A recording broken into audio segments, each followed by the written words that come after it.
One night, as he returned to his room, he found a letter on his bed. It was written in dark ink, with strange symbols he did not understand. But the message was clear. One life, we will collect soon. Chibueze's hands shook as he held the letter, fear crawling up his spine. Once upon a time, in the village of Omoma, there was a boy named Chibueze. Chibueze was the only child of his parents, who loved him dearly and taught him to fear and honor God. Every morning, his mother, Mama Chibueze, would pray with him and teach him songs from the Bible. His father, Papa Chibueze, taught him to be kind and honest. Chibueze grew up knowing the sound of drums and sweet songs sung in the church choir. As soon as he was old enough, he joined the choir, and his voice was as sweet as honey. People would listen to him and say, "Surely, Chibueze will do great things for God." Years passed, and Chibueze became a strong young man. His voice became even stronger, and everyone loved hearing him sing. He began to dream about starting his own church, a place where he could preach to people and help them. So, he told his parents, "I want to serve God in my own way. I will start a church." His parents smiled proudly and prayed for him. But when Chibueze started his church, not many people came. His church was small, hidden in the corner of the village, and he would spend his nights praying, hoping people would come. His heart grew heavy as he saw the other churches around him fill up every Sunday, while his own church remained empty. One day, as he sat alone in his empty church, a man named Pastor Okeke walked in. Pastor Okeke was known in the village for his grand church and his ability to perform miracles. He could heal the sick, he could make the blind see, and everyone thought he had great power from God. Pastor Okeke looked at Chibueze and said, "Why is your church so empty, my friend? Don't you wish you had more people to listen to you preach?" Chibueze nodded, feeling a spark of hope. "I do, Pastor. I want to help people, but they don't come. I don't know what to do." Pastor Okeke smiled slyly. "I know a way. There are certain powers that can make people come to you. You can perform miracles like me, but you must be ready to do as I say." Chibueze thought about this. He wanted to be like Pastor Okeke. He wanted to help people, and if this was the way to do it, then maybe it was okay. So, he agreed.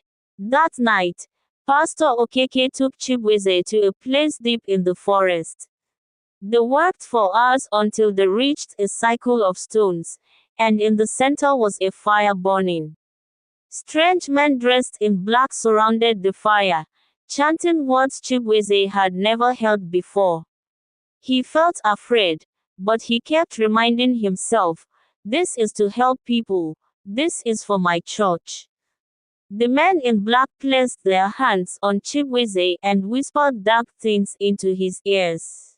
He felt a strange energy enter him, and he suddenly had visions of power and miracles.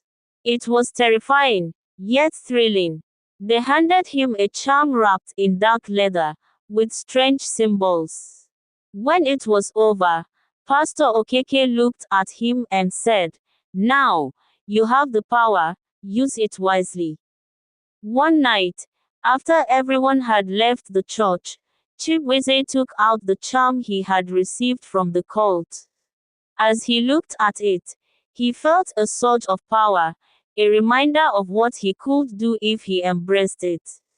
Slowly, he walked to the altar, placing the charm on it. His hands trembled, but he felt the power coursing through him, filling the church with a strange energy. The room grew colder, and shadows began to creep around the altar, drawn to the dark power. Just one prayer, he whispered to himself, and then I'll be done. As he held the charm, preparing to recite the incantation, a voice broke the silence. A young boy named Obi said, Pastor Chibueze, what are you doing? Chibueze froze, his heart pounding. He turned and saw Obi standing at the entrance of the church, his eyes wide with shock and confusion. Obi, I didn't know anyone was here, Chibueze stammered, trying to hide the charm behind his back. But it was too late. Obi had seen everything. The next day, Chibueze went back to his church and began his service. People came in with sicknesses, and as he prayed over them, they were healed, blind men regained their sight, and the crippled walked again. The news spread through the village like wildfire, and soon, Chibueze's church was filled every Sunday. But strange things began to happen. At night, he could hear whispers in his dreams, calling his name.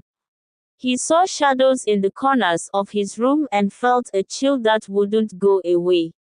The powers he had were strong, but they came with a price. One day, as he preached to a large crowd, Obi stood up and shouted, "This is not from God. I can see darkness around you, Pastor Chibueze."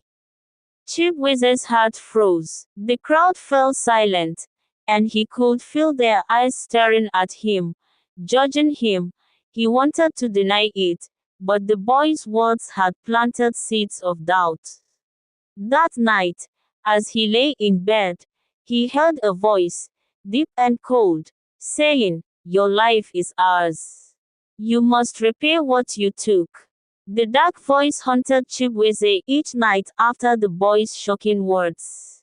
Every time he tried to sleep, it was there, whispering, calling his name, reminding him of the price he owed. He could no longer close his eyes without seeing strange shadows creeping toward him. But each Sunday, more people gathered at his church, desperate for miracles. Sick mothers brought their children, old men came leaning on sticks. They trusted him, believed in his power. He began to feel like he was trapped in a cage, surrounded by people expecting him to work wonders, while a part of him dreaded what would happen next. One evening, Pastor Okeke came to visit. Chibueze, desperate for answers, asked, "Pastor, what did you really bring me into? I hear voices. Shadows follow me. They are calling for my life." Pastor Okeke's eyes grew cold. He leaned close and whispered, "The power you asked for demands a sacrifice. Nothing is free. You must either give them a life, or they will take yours." Chibueze's heart pounded in fear. "A life? I thought I was doing this to help people." Okeke laughed, a harsh sound that echoed in the empty church. "And you have helped them, haven't you? But now it's time to pay. Every miracle comes with a price." Chibueze could feel his chest tighten. This was more than he had ever bargained for. "I can't give them someone's life," he said. "I can't hurt anyone." Pastor Okeke smirked. "Then you'd better be ready to give your own." When Pastor Okeke left, Chibueze was left alone with his thoughts, his heart pounding. The voice came again that night, louder than ever. "Choose, Chibueze. We will come for you if you do not give us another." He tossed and turned, unable to sleep.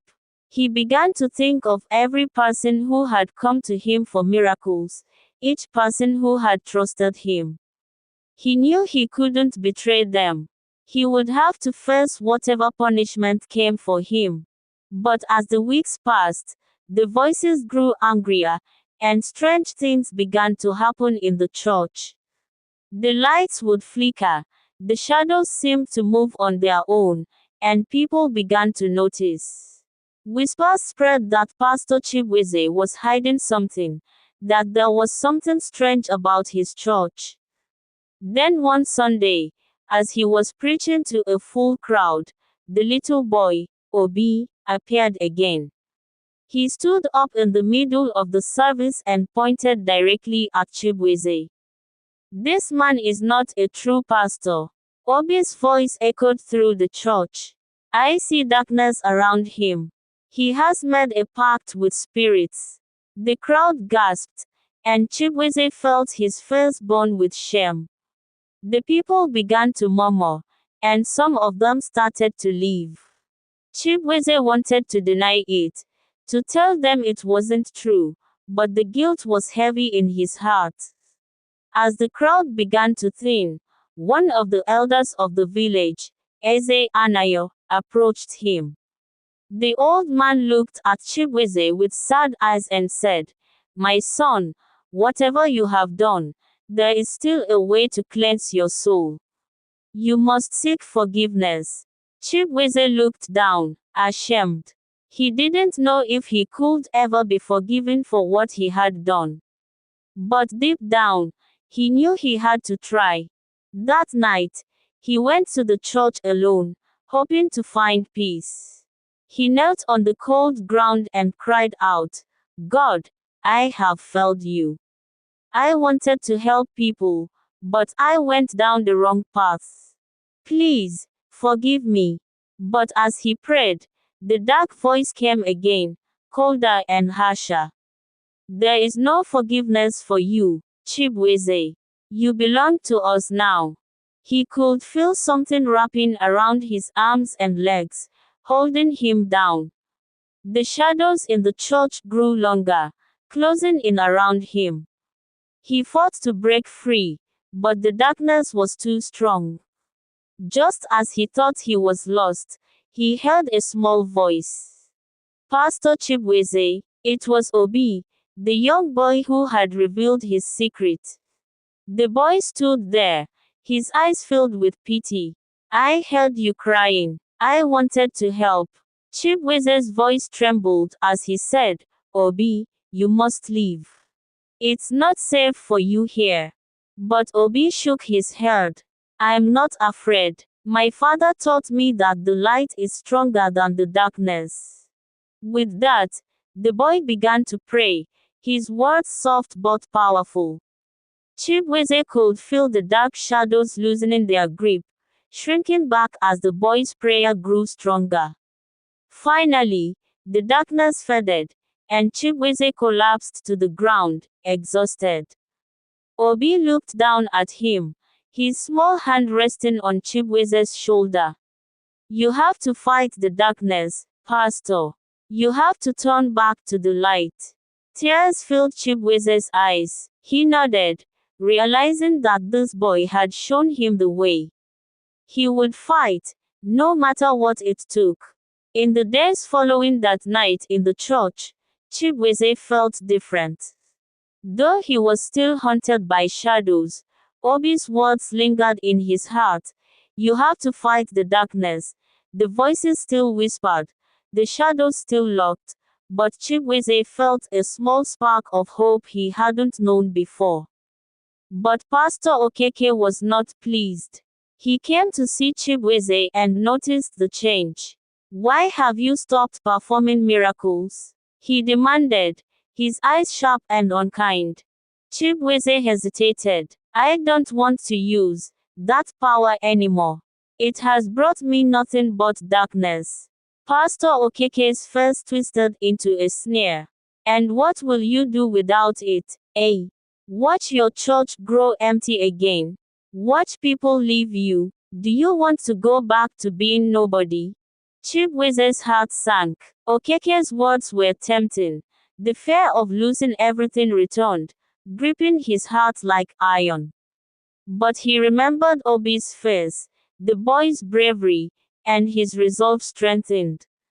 "I'll find another way," he said, standing firm. "I don't need that kind of power." Pastor Okeke's face darkened. "You don't know what you're giving up. You can't just walk away, Chibueze." The kingdom doesn't release its servants so easily. With that, Pastor Okeke left, his eyes cold with anger. Chibueze felt a chill as he realized the depth of the trouble he was in. He was no longer just dealing with shadows. Okeke and the Dark Kingdom were watching him, waiting to see if he would dare to defy them. In the weeks that followed, Chibueze found peace by returning to his roots.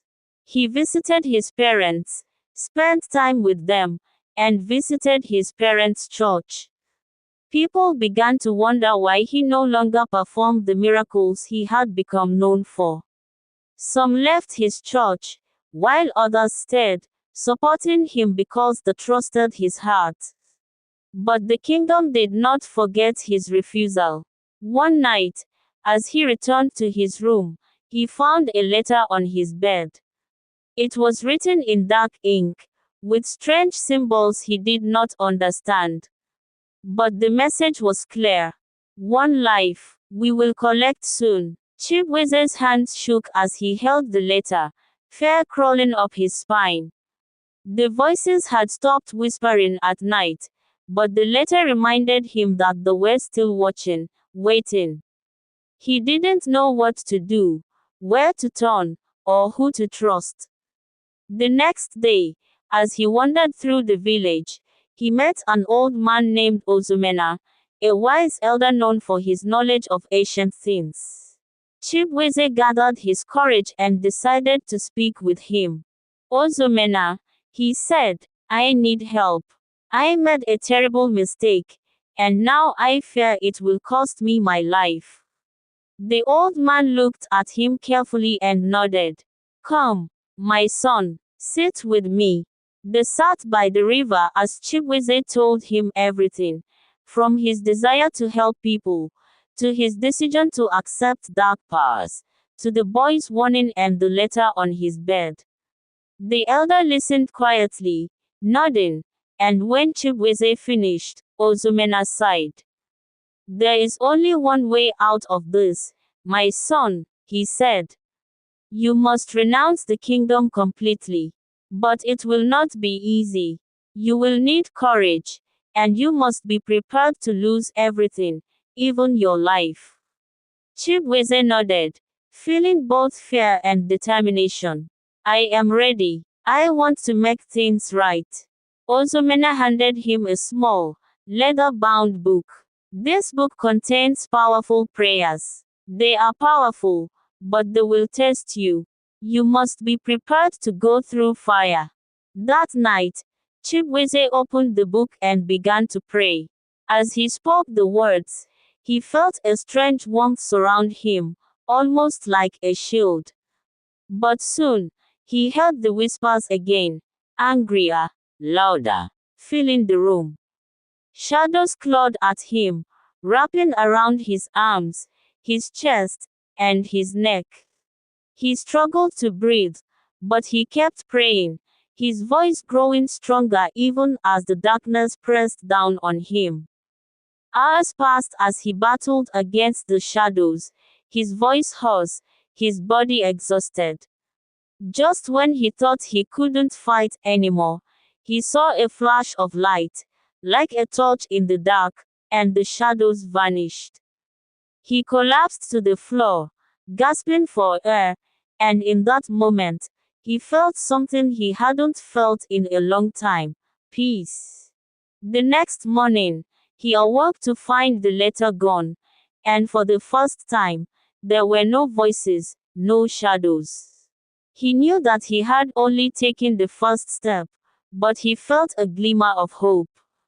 But his relief was short-lived. That Sunday, as he began his sermon, a familiar face entered the church, Pastor Okeke. He strode to the front, his face twisted with anger. Chibueze, he shouted, you think you can escape? The kingdom will not let you go. You belong to them. The congregation looked on in shock, confusion on their faces. But Chibueze took a deep breath and stood firm. I do not belong to darkness, he said. I am free. Okeke's face contorted with rage, and he raised his hand as if to strike. But before he could, Obi, the young boy, stood up from the crowd and began to pray, his voice calm and steady. One by one, others in the church joined in, their voices lifting together in prayer, filling the room with light and warmth. Pastor Okeke stumbled back, his face pale, his power fading. Chibueze felt strength surge within him as he joined their prayer, and together, their voices overpowered the darkness. Okeke fled, and the congregation's prayers grew louder, filling every corner of the church. Afterward, Chibueze knelt in gratitude, tears streaming down his face. He had found his path back to the light, but he knew the kingdom would not rest. There would be battles yet to come, but with the strength of his faith and the support of those around him, he was ready to face whatever lay ahead. In the months that followed, Chibueze poured his heart into living a life of light. He was no longer the man who sought quick fame or who let himself be seduced by power. Instead, he became someone who listened deeply, served humbly, and prayed with sincerity. He spent countless hours in his small, humble church, not asking for anything in return, but simply helping those who came to him with an open heart.